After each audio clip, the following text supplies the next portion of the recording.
Hi folks, Chris Mask from Eastlink Community TV's Off the Chip Wagon. Hopefully you and your family are doing well in these unique times. If you find yourself a little bored, maybe looking for a kitchen project, it's a pizza time! That's right.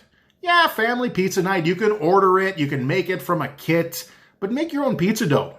Not really as labor intensive as you might think. It's a fun little thing to do with the family. Kids will really be all over this. Here's the key to a perfect pizza crust. Double O flour. Yeah. The double O flour. It's a finer milled flour. It's a wheat-based flour with a higher gluten content than the other flours, but you can't just use that on its own. You got to bring a friend to the party with it. And here's where some decision-making comes in. Do I want to have a really crispy crust? Because if that's the case, then you got to bring bread flour to the party. Do I want to have a more pillowy style crust? Well, then you'll invite all-purpose flour to the party, but don't triple date. You don't need that. Here's the ratio, though, for a perfect pizza crust recipe. 1 cup plus 1 tablespoon. Remember that for your double O flour? And then repeat that. 1 cup plus 1 tablespoon for whatever accompanying flour you decide to bring to the party. Do you remember Homer? Your yeast starter?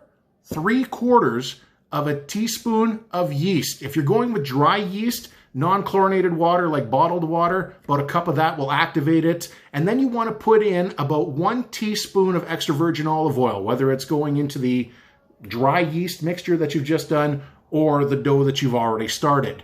Use your hands, turn to technology with the dough hook. Yar! Pizza dough is going to be really good, I guarantee it. About 3 minutes mixing by hand. Man, that was bad.